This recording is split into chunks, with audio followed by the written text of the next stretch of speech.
The camera navigates through the interior of an average home, leading to the bathroom, a bloody crime scene. We travel back 2 years to meet the members of a small Texas community. Featured couples are Pat and Candy and Alan and Betty. Alan and Betty excuse themselves from the gathering to return home. They're trying to have a baby, and Betty runs a tight schedule. After dropping that hammer, Alan tells Betty that his job is going to put him on the road a lot more. Pastor Jackie tells her best friend Candy that she's getting a divorce from her husband. Candy is the center of the town. She's the type of person that's in everyone's business, voluntarily or involuntarily.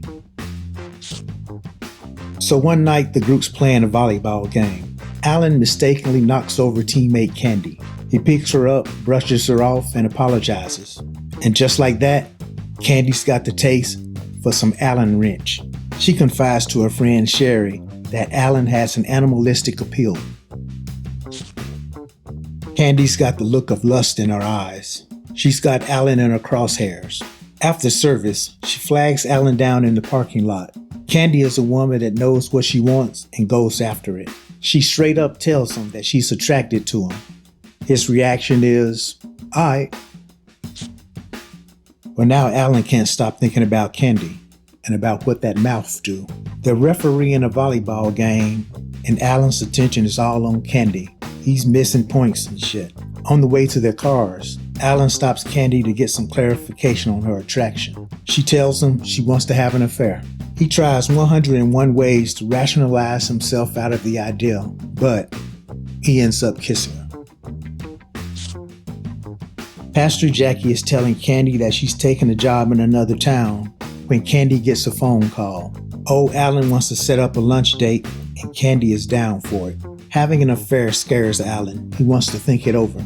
But after both come up with a list of do's and don'ts, they agree to a date for the deed.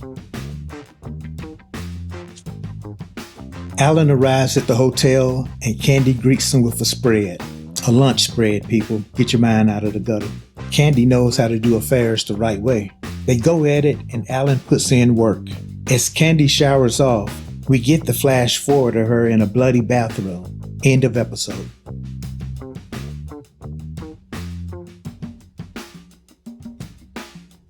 It's the last day for Pastor Jackie, and we meet her replacement, Pastor Ron, aka dry white paint on the wall. Betty thinks Jackie is being forced out because of her upcoming divorce. Betty ain't feeling the new pastor at all. They are oil and water.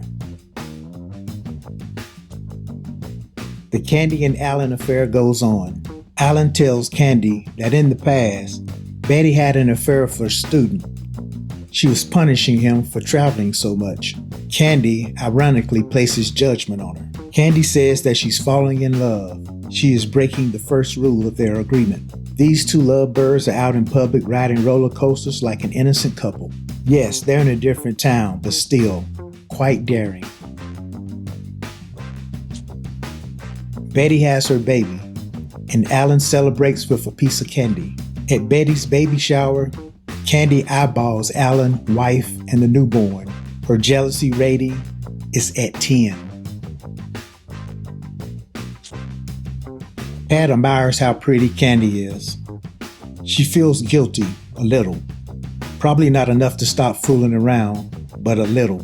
Betty tries to get in some midnight loving with Alan, but he tells her he's tired. No dick for you. She cries that he's not attracted to her. He tries to console her, but that ship has sailed. Alan talks with Candy about his marital problems. It's the last thing that Candy wants to talk about.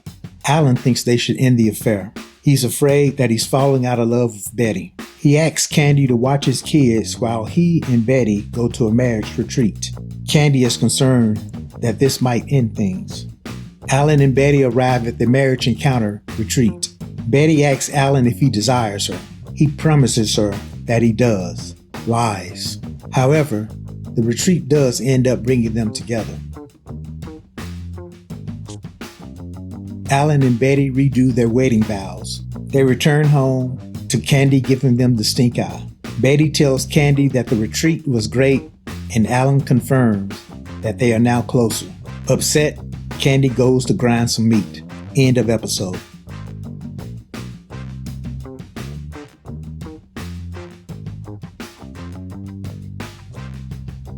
Alan summons a meetup with Candy. He tells her he wants to focus on Betty's feelings. Candy is like, "What about my feelings?" She says she's no longer going to call him. And he's like, Betty feels a lump.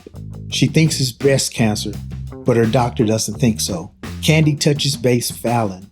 He tells her about Betty's lump. Candy goes over to their house. Betty asks Candy how she found out about the lump. "You're getting messy, Candy." As Candy leaves, Betty checks out her husband while he talks to her. Their body language is sending Betty bad signals. Candy confronts Pat. She wants to go to the marriage retreat. He's not interested, but he concedes. Pat and Candy arrive at the marriage encounter retreat. They go through the same exercises that Alan and Betty did. Pat tries to pass off some Carole King lyrics for his own feelings. Can't blame a player for trying. But like Alan and Betty, the retreat does seem to work. Pat and Candy grow closer. Candy tells Sherry that the marriage encounter helped. Her and Pat are getting along better, and she hasn't thought about Alan in a while. Betty invites Candy and Pat over for dinner. Don't go. It's a trap. Betty's watching Candy and Alan, trying to crack the code. At this point, Pat is the only one that doesn't know what's going on. Ignorance is bliss. While Candy is gone to Bible study, Pat looks for a letter that she wrote to him. He finds a letter, but it's to Candy from Alan, a love letter. Oops. He goes to see her friend Sherry. He asks her if Candy and Alan are having an affair. Sherry crumbles under pressure and tells him yes, but that it's been over. When Candy returns home, Pat confronts her with the letter that he found. He gives her flowers and his own letter, and then he apologizes for driving her to an affair. Candy feels major guilt. The two come together and vow to work on their marriage. I think these two crazy kids just might make it. Meanwhile, Betty stares into the abyss. So Betty's kids are staying over at Candy's place. Candy goes to Betty to pick up her daughter's swimsuit.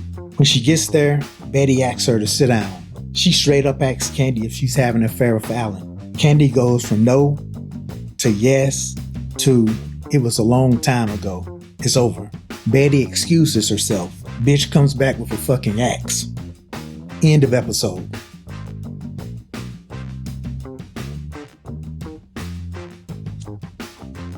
Good stuff. I had average expectations and didn't know the true story behind this show. The acting's really good. Some of the characters are a little extreme, but still believable. It peaks right at the end of episode 3, so I cannot stop watching. I gotta find out what happens with that axe. I am all the way in.